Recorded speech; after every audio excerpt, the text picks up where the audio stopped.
He's one of the modern icons in engineering and invention. His list of inventions include an insulin pump, a wheelchair that can go upstairs, water purification systems, and the Segway transporter. In the field of education, his first robotics challenges are used around the world to engage students in science and engineering. And now he has a new TV show. He's the co-host of Dean of Invention, premiering today on Discovery Network's Planet Green, of course, that we're talking about, Dean Kamen. He joins us today from DECA Research and Development in Manchester, New Hampshire. Welcome back to the program. It's great to be back. How are you, Ira? How are you? Terrific. Are you excited about your new TV show?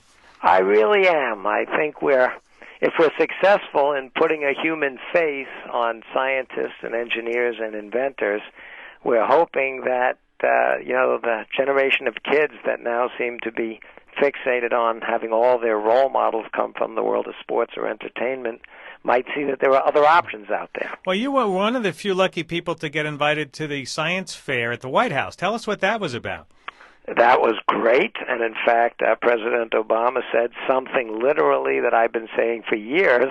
He stood up at the podium and said, in this White House, they, including himself, the presidents, are always inviting winners of sporting events, the Super Bowl, the World Series, to the White House.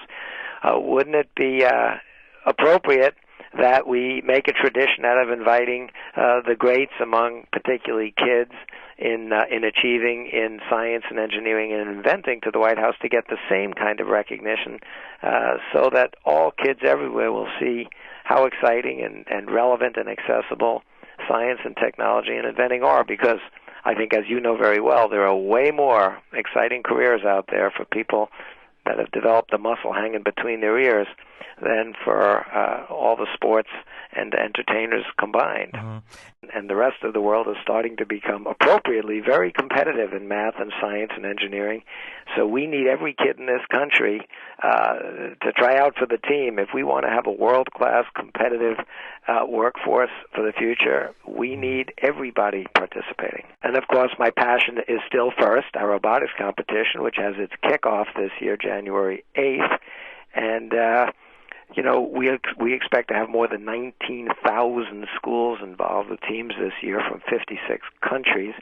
So we're expecting by the time March Madness starts, nearly 50 major cities around the country and around the world will be doing their weekend competitions. And then our finals this year, we're moving to the center of the country, to the Edward Jones Arena, right under the big arch in St. Louis. No kidding. Yeah. Wow. Because I think once these elected officials see what these kids are capable of, once you get them energized and passionate, and once they're connected with the great mentors that we have working with every one of them, and once these, again, political leaders see the importance of and the power of science and technology in the lives of these kids, I think first ought to become a major sport in every school in the country, and it ought to get the same kind of recognition by our elected officials as if we were giving out free tickets to the Super Bowl. I think they'd all find time to get there. Well, do you not? I think it's even simpler than that in some cases. They believed that we invited them to see some kind of a boring, dull science fair where they'd have to read little charts and posters with words either from Latin roots in medicine or mathematical figures in terms that they didn't really understand. And when we tell them, no, it's nothing like that. It's a sporting event. It's so exciting. You bring the cheerleaders and the school bands and the fans, and you have a great time, except instead of learning how to bounce the ball, these kids are learning how to think and solve difficult problems and work on complex issues with big teams. Gonna rock your world. Oh, yeah. If I get less than 8 hours, I just...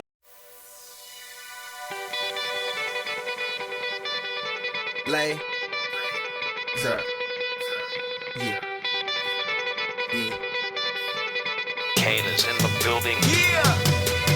Alright, the show goes on all night. Till the morning we dream so long. Anybody ever wonder when they would see the sun up? Just remember when it comes to the show goes on. Alright, the show goes on all night. Till the morning we dream so long. Taking it back to you, Highland Park. A win.